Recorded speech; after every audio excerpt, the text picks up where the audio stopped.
कोई भी जो फिजिकल कैरेक्टरिस्टिक है वो डिटरमिन की जाती है एक या एक से अधिक जीन से। सामान्यतया मोस्ट ऑफ द ट्रेट्स जो हैं वो डिसाइड होते हैं एक से अधिक जीन्स के द्वारा, जैसे हाइट है, स्किन का कलर है या शेप है, इस तरह की बहुत सारी कैरेक्टरिस्टिक्स हैं। तो पहले आप ये जानिए कि एलील क्या है। तो एलील जानने के लिए पहले ये जानिए कि जो एक डिप्लॉयड ऑर्गेनिज्म होता है उसमें क्रोमोसोम्स पेयर में पाए जाते हैं और क्रोमोसोम्स पर जीन्स पाए जाते हैं। और जीन्स क्या है? एक स्ट्रेच ऑफ डीएनए है। तो क्रोमोसोम्स पेयर पर ये एक लोकस होगा या स्पेसिफिक साइट होगी हर जीन के लिए जिस पर ये जीन पाए जाएंगे और जीन हमेशा पेयर में पाए जाते हैं। सपोज करिए कि यहाँ पर एक लोकस है या साइट है जिस पर ये एन जीन है और दूसरे होमोलॉगस पेयर पर भी ये एन जीन है। तो एन और एन आपस में एलील हुए या इनके अल्टरनेटिव फॉर्म्स हो सकते हैं। तो एलील जो है वन और the other form of the same gene होते हैं एक पर्टिकुलर लोकेशन पर या साइट पर पाए जाने वाले। जब दोनों होमोलॉगस पेयर पर सिमिलर जीन होंगे एन होंगे तो ये होमोलॉगस कंडीशन हो जाएगी। एक पर एन रहेगा और दूसरे पर ये कैपिटल एन ना होकर स्मॉल एन हो जाए तो हेटेरोजाइगस कंडीशन हो जाएगी। एक एन होगा एक कैपिटल एन हो जाएगा। या ऐसी भी कंडीशन हो सकती है कि ये दोनों कैपिटल एन ना होकर स्मॉल एन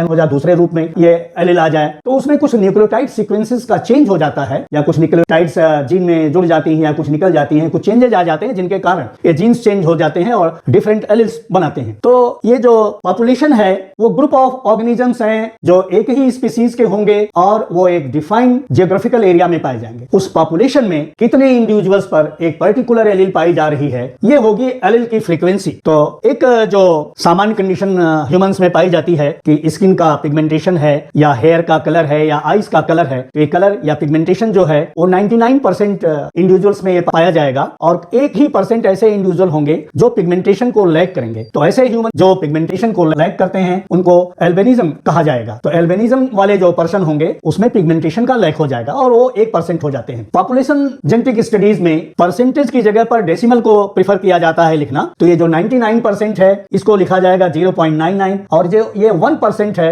इसको परसेंट से हम चेंज करेंगे डेसिमल में तो इसको लिखेंगे 0.01। तो जो डोमिनेंट एलील है उसकी फ्रीक्वेंसी 0.99 है और जो रिसेसिव एलील है उसकी फ्रीक्वेंसी 0.01 है और ये दोनों मिलकर एक टोटल पॉपुलेशन बना रहे हैं। तो पॉपुलेशन एक है 1। तो मेंडेलियन जेनेटिक्स में जो डोमिनेंट जीन होता है उसको कैपिटल लेटर से डिनोट करते हैं और जो रिसेसिव जीन या एलील है उसको स्मॉल लेटर से डिनोट करते हैं। जो एल्बिनो कंडीशन है वो रिसेसिव एलील के द्वारा है और जो पिगमेंटेशन की वाली एलील है वो नॉर्मल पिगमेंटेशन के द्वारा हो रहा है उसको कैपिटल लेटर से करेंगे। इन दोनों के लिए कैपिटल एन और स्मॉल के लिए हम मैथमेटिक्स से कुछ लेटर्स को बारो करते हैं जेनेटिक एनालिसिस के लिए और एन के लिए हम लेते हैं स्मॉल पी। ये बताएगा कि डोमिनेंट एलील की फ्रीक्वेंसी कितनी है और क्यू जो बताएगा कि वो रिसेसिव एलील की फ्रीक्वेंसी कितनी है। तो P plus Q is equal to 1 total population. यहाँ पर P प्लस क्यू है, N प्लस स्मॉल n है तो उसी को हमने रिप्रेजेंट करा लिया है P और Q से। ये दोनों मिलके एक टोटल पॉपुलेशन बना रहे हैं। तो P जो है वो डोमिनेंट एलील की फ्रीक्वेंसी बता रहा है और Q जो है वो रिसेसिव एलील की फ्रीक्वेंसी बता रहा है। और ह्यूमन के केस में जो पिगमेंटेशन है